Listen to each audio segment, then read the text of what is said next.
What is up, spirit souls? I hope you're having a fantastic day and welcome to my channel. If you're familiar with the content, go ahead and skip to the beginning of this video. Otherwise, if you're new here, I'm Chaitanya Das, and here is where I come to talk about things like spirituality, self-development, relationships, fitness, the law of attraction, and so much more.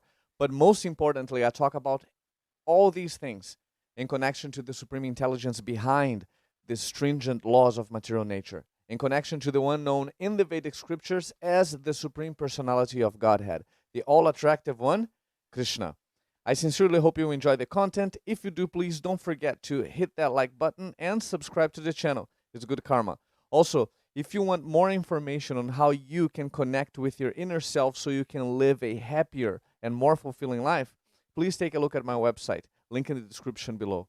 There, you will find wonderful resources designed specifically to assist you with achieving that goal. Now, before I jump right into it, let me roll the intro. 3, 2, 1, let's go.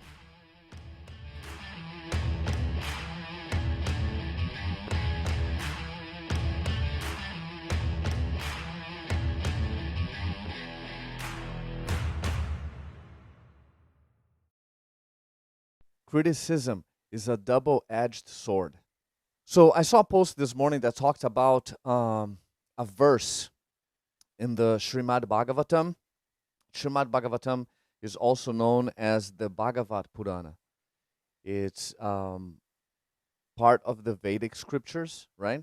It's and it talks about the Supreme Personality of Godhead, right? Pastimes of Kṛṣṇa and his different incarnations, right? And lessons, right? They're all lessons. They're all things that the purpose is to give us direction, right? So let me pull the verse here one more time. But this verse, I saw a post from who posted? Oh, Govinda Prabhu. He's a Vaishnava here in Alatra.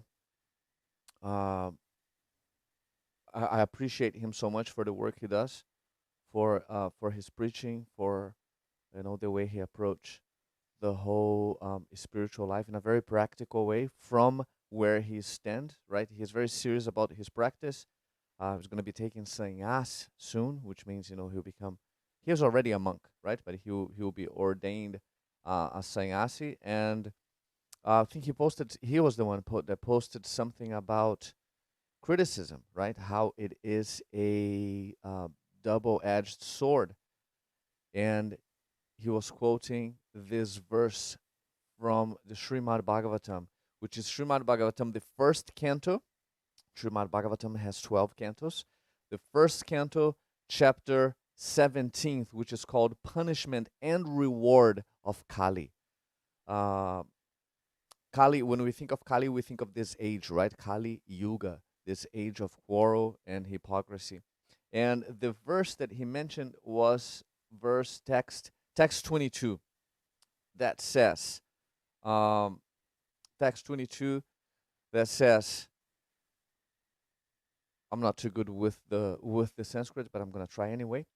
Rajovacha, Dharmam Bravishi Dharma Gyan, Dharmo Shivrisha Rupa Driki, Yada Dharma Krita Stanam, Suchakashyapi Tad Bhavate. I probably murdered it, but I think it's beautiful. I need to practice more.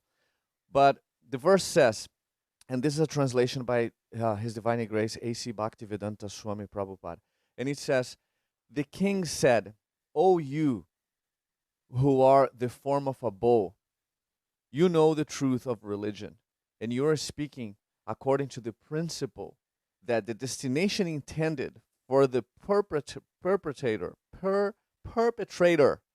of irreligious acts is also intended for one who identifies the perpetrator. Wow. You are no other than the personality of religion. I think the purport is as important, if not more important, for people like myself. It's important to read the purport, right? What Srila Prabhupada this self-realized soul, is speaking about the conclusion of this purport. And Srila Prabhupada says, a devotee's conclusion is that no one is directly responsible for being the benefactor or mischief monger without the sanction of the Lord, right? Even in anyways, I'll do my commentary. It's not my commentary, but I'll talk after I finish reading.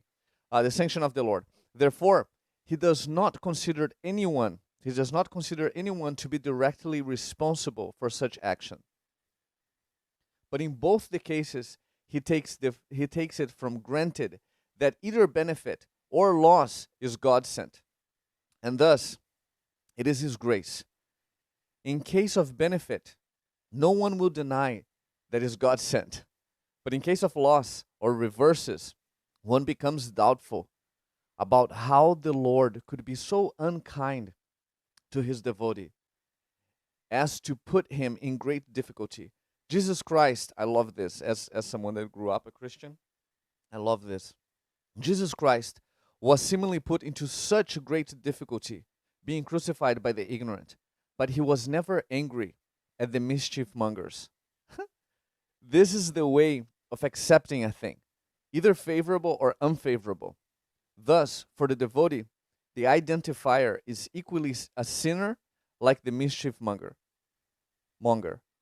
By God's grace, the devotee tolerates all reverses. Maharaj Parikshit observed this, and therefore he could understand that the bow was no other than the personality of religion himself. In other words, a devotee has no suffering at all, because so-called suffering is also God's grace for a devotee who sees God in everything. The cow and the bull never placed any complaint before the king for being tortured by the personality of Kali. Although everyone lodges such complaints before the state authorities. The extraordinary behavior of the bull made the king conclude that the bull was certainly the personality of religion, for no one else could understand the finer intricacies of the codes of religion.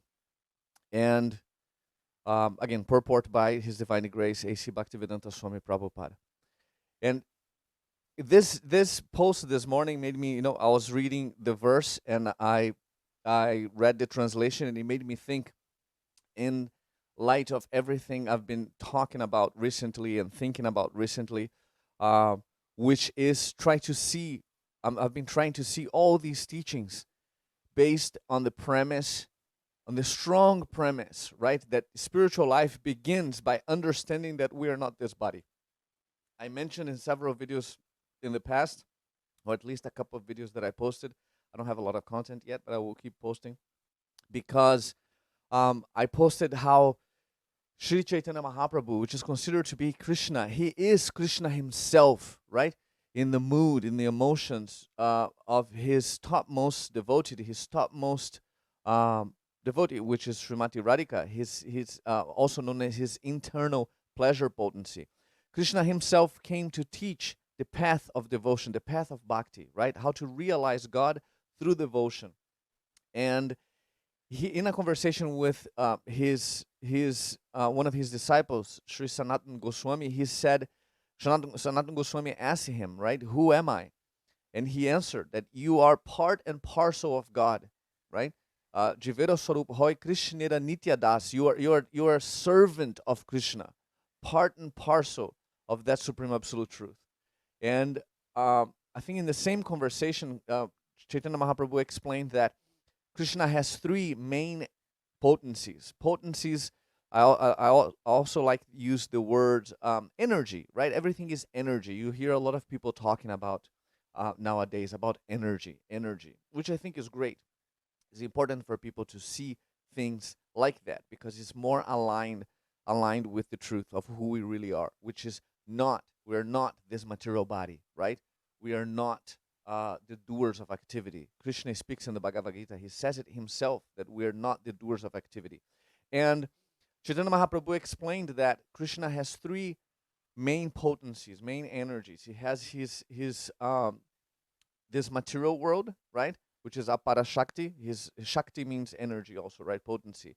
This material world, this the tatashta shakti, which is we, the material, the spiritual, the spirit soul, right, who we really are, the spark of life, giving life to this material body, and his parashakti, his spiritual potency, right, that manifests the spiritual world, have manifests the transcendental abodes, right, and uh, and maybe even more. I'm just sharing my realization of what I have read and understood, and thinking from that perspective. When I thought about this, when I read this post this morning, and I came and opened Srimad Bhagavatam, and I was reading, I read Srila Prabhupada's purport.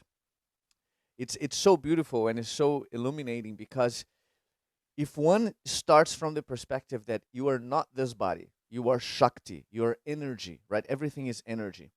And we're not only energy, but we are one of the main three energies or potencies of the Supreme Absolute Truth, potencies of Krishna.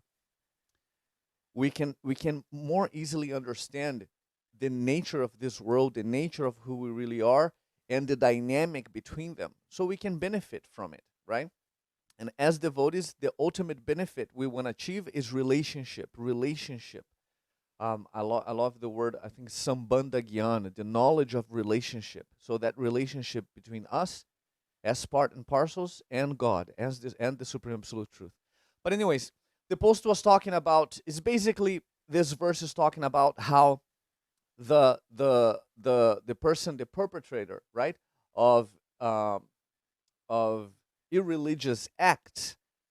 Um, Again, in a conversation here with the bow. If you're a devotee, if you're familiar with Srimad Bhagavatam, I know you're not going to be disturbed by it, right?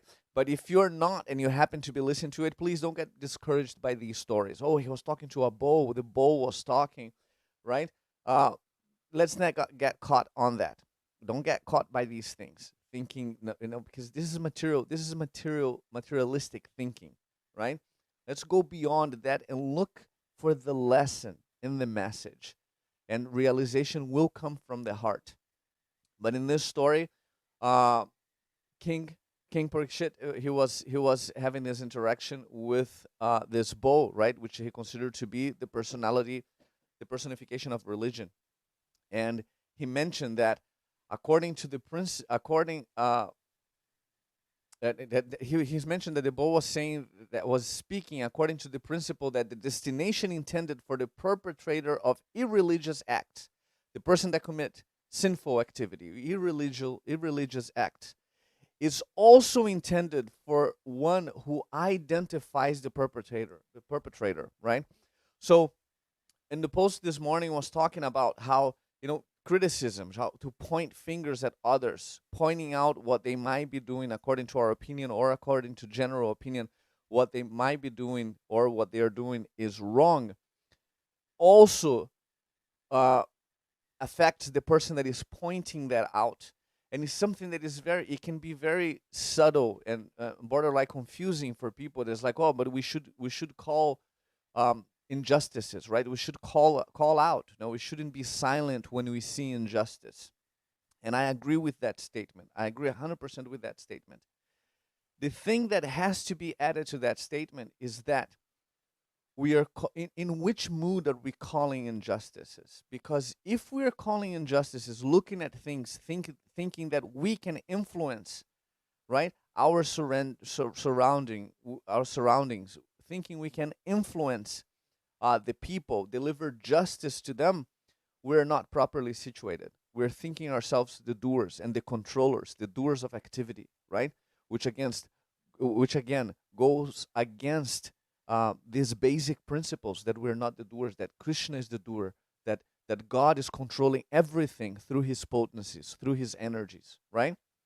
And so how should we act? I think it's not a matter of acting or not acting. It's a matter of acting in God consciousness, is acting in Krishna consciousness. When looking at things and pointing things out, doing in a mood of in a mood and with the vision that allows you to see things as they are, that you're not acting based or I'm not acting based on my own strength, based on my own understanding, but I'm acting as a servant, right? I'm acting as service. My action, I present it as service, ultimately to God, right? But you cannot get there from there, right? We have relationship through God by developing relationship with His associates, right? So I was just thinking this morning how this proves to me the understanding that we are the center of our own existence. Everything we focus on, everything we do, we are attracting into our lives. So if we're engaging in sinful activity, if we're engaging in irreligious acts, that will bring a result, right? Which one may call a destination. I'm going to get somewhere, or something will get to me, right? In either case, we'll be standing in the middle of that situation. We will be the one experiencing that result. And here it is clearly saying that the same is intended for one who identifies the perpetrator of sinful activities. And what does that mean? If I'm identifying sinful activity, I'm calling it out, he's saying that that same destination is intended for me.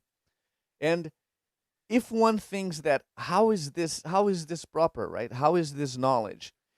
Again, if you go back to you're the center of your own existence. So if you're looking at sinful activity, or if I am looking at sinful activities, or someone committing sinful activities, or in other words, I'm looking at someone doing something that according to my understanding, to my education, to my knowledge, is not proper, and I'm going to act against it. I'm going to point it out. I'm going to shine light to it. If I'm not properly situated, if I'm doing in a way thinking that I'm the doer, thinking that I'm the controller, thinking that I can influence that situation, even with the best of intentions, right? I always joke to my father-in-law. I always mention to him, right, that we know, even in Brazil, in Portuguese, I think in several languages, we know that saying, the road to the road, not the world, the road to hell is paved with good intentions, right? So even if you have good intentions, law is law. And what is law? The law is that we are the center of our own existence. As Shakti, as energy, whatever we give our attention to, whatever we point out, we point to, that becomes the focus of our attention. And immediately, that other Shakti, that Apara Shakti, this material energy, immediately matches this frequency, right? Because as energy, again, we have vibration and we have frequency. Vibration is emotion, right? We all feel emotion. That's clear to us. A lot of people don't know how to. Unfortunately, we forgot how to read that guidance, right? But which is emotion, which it's a subject for another video. But we talk about emotion. So we have emotion as Shaktis. We have emotion, which translates to vibration, and we have thought. That emotion immediately causes me to think, and that thought translates to frequency.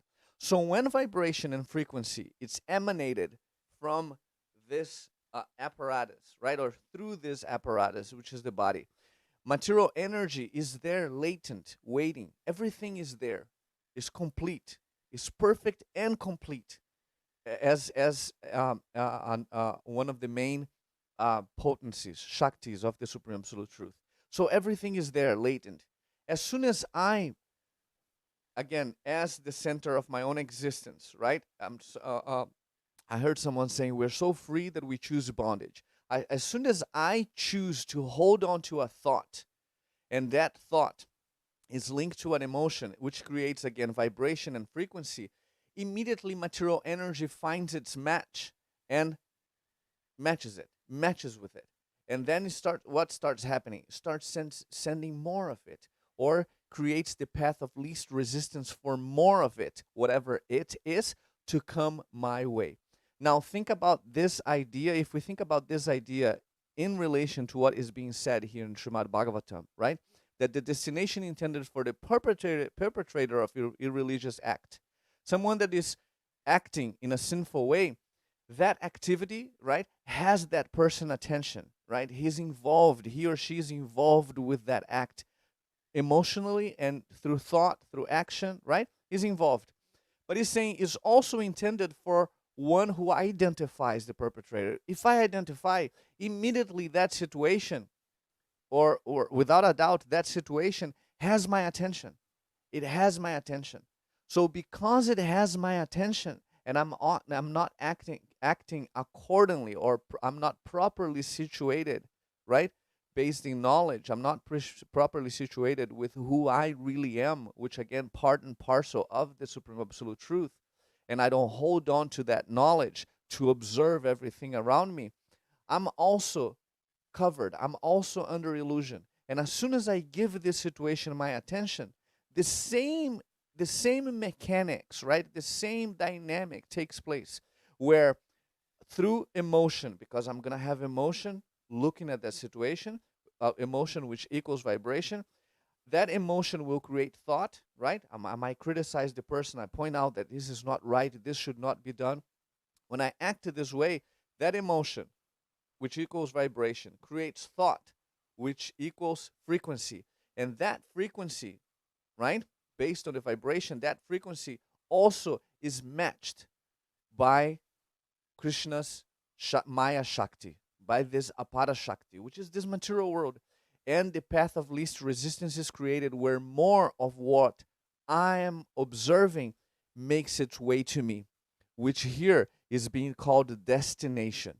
And destination is what? Destination is, if my destination is Los Angeles, and I stand in Los Angeles, it's the same can be said that the result of my work is LA, because I will end up in LA. So that's destination, and kind of the result of this dynamic can be seen as the same, at least in my understanding.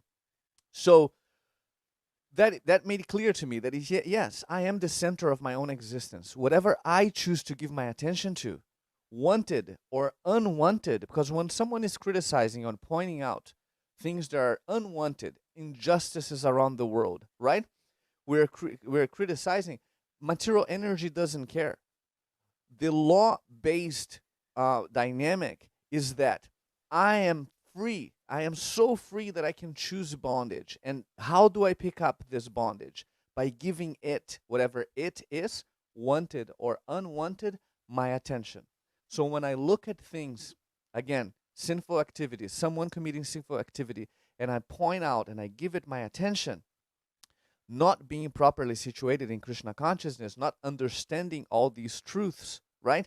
That Krishna, through his energies, through his potencies, through these Shaktis, he's arranging everything based on the desire of the living entity. And desire equals attention. Attention. So if I understand all these things, when I see injustices, when I see things that are clearly unwanted, I have two choices. I can choose to give it my attention in a mood of control, in a mood of influencing, or whatever it is, right? I can choose to give my influence under illusion, thinking myself as the doer, or I can choose to give it my attention, being properly situated, knowing myself as who? As part and parcel of God, knowing that perpetrator as part and parcel of God, knowing that we are so free that we've chose, in fact, because we're here in this material world, we have chosen bondage. And right here in the moment, I have a choice now. I can choose to look at the situation and try to influence, which I'm going to be acting under illusion if I try to influence, because again, it goes against the truth. I'm not the doer, right? And I'm not this body. Or I can choose to look at it and use it, whatever the situation is, to help me move towards what I actually want. So if I see some injustice, there's so many injustices in this world, right? We talk about, unfortunately, in religious institutions, quote unquote religious institutions, that a lot of abuse, right? Physical abuse, psychological abuse, uh, sexual abuse, molestation of kids, right? And women, and so many things happen. That is certainly true.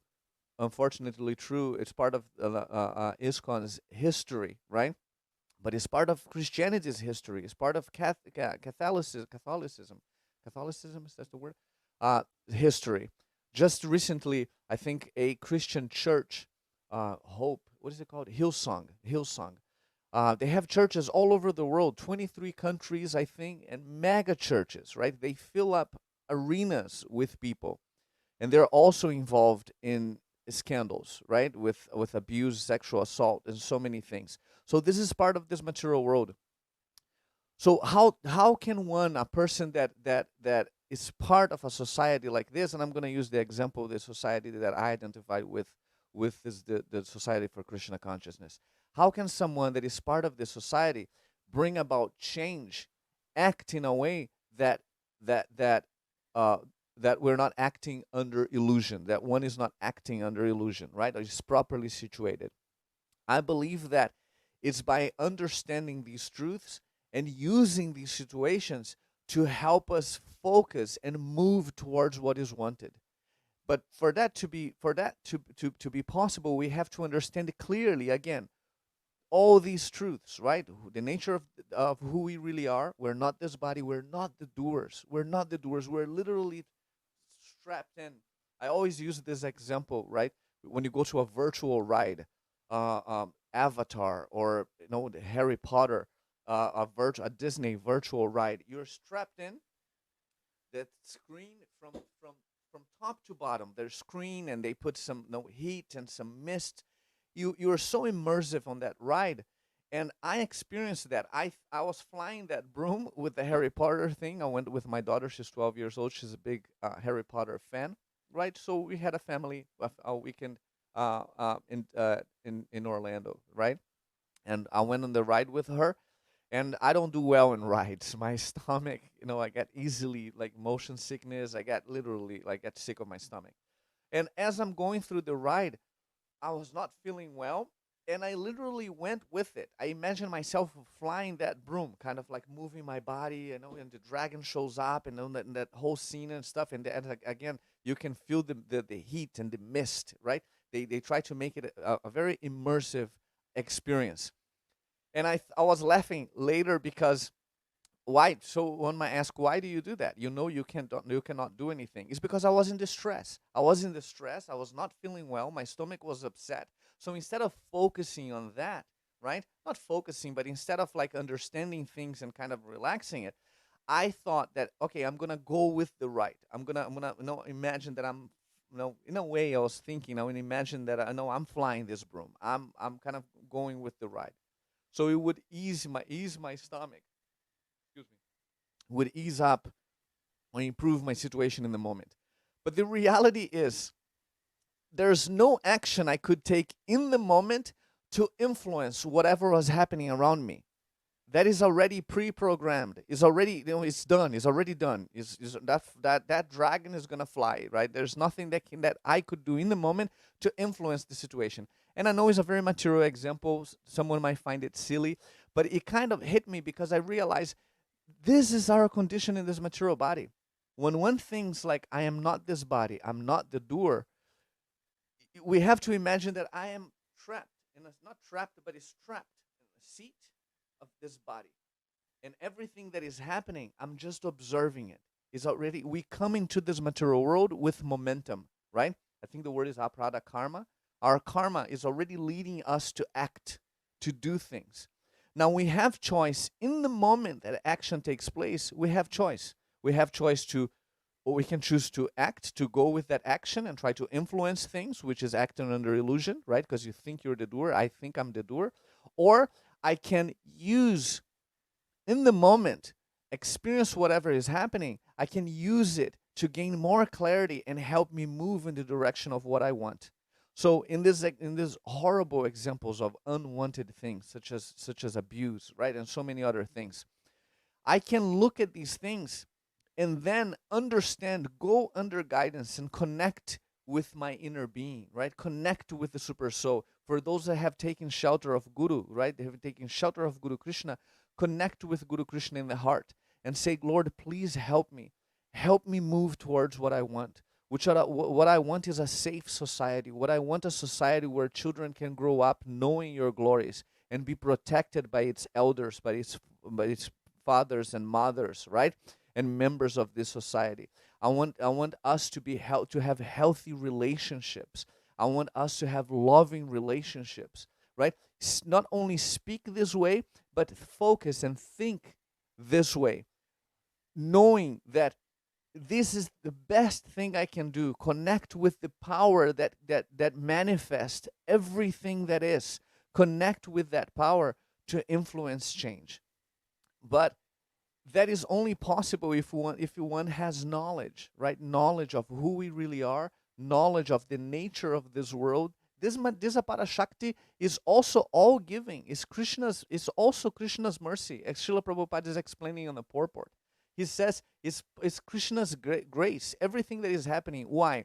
Because he's just fulfilling our desires. Material nature is just acting or reciprocating with us based on what we have chosen to give our attention to. Again, attention equals desire, right? And I think it was nice. It was a nice thing for me to have that realization, because I was the one that used to say, like, oh, no, that cannot be, because I would not desire such a thing for myself. So I experienced some unwanted thing. I remember I've heard it so many times, and again, I've said this. I would never had desired this. I would never had asked for this. But we have a very shallow understanding, materialistic speaking. We have a very shallow understanding of desire, of asking. Attention, desire and asking means attention. I consciously or unconsciously, whatever the momentum led me to, I'm choosing to give my attention to whatever it is.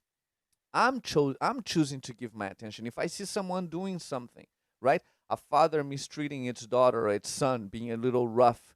I experienced that with my daughter, where the father was being rough with the daughter, right, in front of the kids. And I thought it was uncalled for, because he embarrassed the girl right in front of their kids. There's nothing good that can come out of it. So in the moment, I could criticize, look at that father and say, like, well, wow, what an ignorant guy, right? Not suitable to be a father. Or I can understand that the truth, that based on his karma and her karma, he is actually being forced to act that way. Whatever she did that triggered him, she was forced to act that way. And knowing that truth, I could move towards, and I chose to move towards what I actually want based on that situation. I want fathers such as myself, such as that man, to be loving towards their kids. I want fathers to be a rock, to be an anchor for their kids, to be an example for their kids, an example of love, an example of compassion, of an example of strength, right? And with that understanding, we can gain the knowledge, gain the understanding and the knowledge of how to act accordingly, to manifest that, to receive that, right? From Krishna, from God. And so you can see that everything, even that experience, right? That interaction that I experienced, everything is arranged by God. But how is it arranged by God? Through his potencies, through his energy, right? In a way, we can also think that God is detached from his own material energy. He is within and without this material existence. He lives in his own abode, enjoying his associates, enjoying with his loved ones, right? But he's also conscious, also experiencing everything. Krishna is known as the Lila avatar, right? The avatar that lives pastimes. So everything that we are living, that life is causing us to experience, right? Based on what we are given our attention to, when we push against something unwanted, immediately the wanted thing is manifested. And that wanted thing, Paramatma is standing in the middle of it, in the center of it, experiencing it. Like I just said, when I saw a father with with his daughter, right, being rough and kind of embarrassing the daughter, I had a choice. I had a choice to focus on it, look at it, right, and trying to influence and judge and criticize, or I could go wherever what that situation caused to be manifested. Because when we know what we don't want, we get more clear about what we want, right? There's duality, day and night. They simultaneously exist. The thing is, we choose to give our attention to, you cannot give our attention to both, right? We choose to give our attention to one or the other. So when I said, using that situation to think about, being a loving father, fathers having great relationships with their kids, Paramatma is experiencing that reality exists. Now it's my job to move in that direction, right? So God, through his potencies, through his energies, he can fulfill, he can create the path of least resistance, so I can find my way there. Hopefully this is not too confusing. uh uh I think it's empowering. I think it's beautiful. This Krishna consciousness give the path. It certainly gives the path of least resistance to self-realization through bhakti, through devotion. And this passage today, this quote, made me think of how we indeed are the center of our own existence, and we attract things into our lives by the focus or attention that we are giving to things. So as devotees, it's important to look at unwanted things, look at things that are not desired, and immediately use those things, use the contrast, right? Use the the the scene to help us strongly move in the direction of what is actually wanted, right? I gave the example of the father, with his daughter. That scenario is clearly unwanted. Even my daughter was upset. We were talking about it, right? She was upset, feeling for her friend, and we had this conversation, right? That situation caused us to ask for something, to ask for an improvement, and it's our job to make a choice, to focus on what is and push against it, which is going to be we're certainly acting under illusion, or we can get clear about what that situation is causing us to ask, and then move in that direction. Think about it. Focus on it under guidance, under our guru's guidance, under Krishna's guidance, under Paramatma's guidance, right? We constantly have guidance. We're not forsaken. Whatever situation we are, from the most elevated person to the most hellish person, we're never forsaken. God is always present. Why? Because we are his energy, right? The energy and the energetic cannot exist separately, right? And Krishna is the energetic. We are the energy, and there's always connection. Illusion comes from the idea of separate existence. So I hope this brings some clarification, or some, not that I'm the one to clarify anything to anyone. I'm just trying to understand these things myself. But I think this is a very important point, and I like it to make it very tangible, right? Very tangible and relatable to me, where I stand right here. Because we cannot read these passages and think, well, the guy's talking to a bull, like, well, a bull and a cow. What is this about, right? You can get a little caught. That happened to me so many times reading these things, and it's like, no, like, understand what is being said. Like, these are different times, right? Srimad Bhagavatam was spoken thousands and thousands of years ago, and we know that cows and bulls, they have consciousness, right? Consciousness is expanding, and in this age that we live in, Kali Yuga is the most degraded age, right? Is the age of quarrel and ignorance. But at the same time, right, the other side of that coin, it's a glorious age. Why? Because Krishna himself, Chaitanya Mahaprabhu, came to spread the path of bhakti, the path of devotion, right? To spread the chanting of the holy names, right?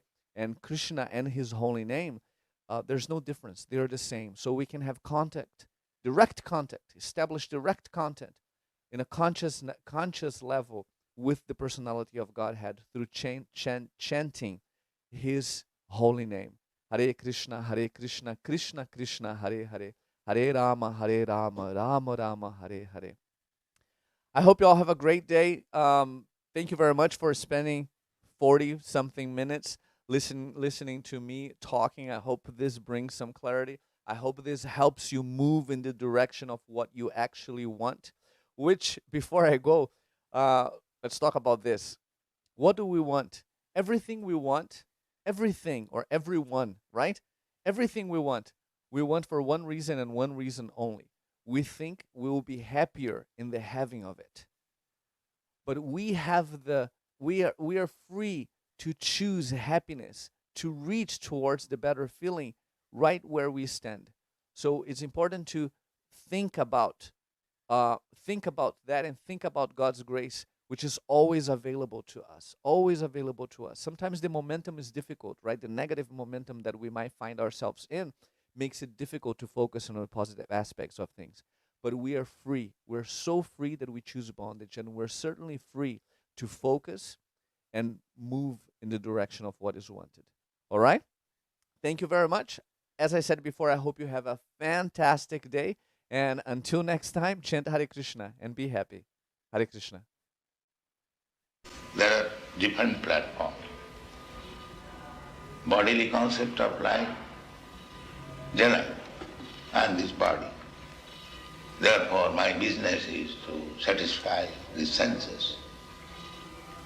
This is bodily concept of life.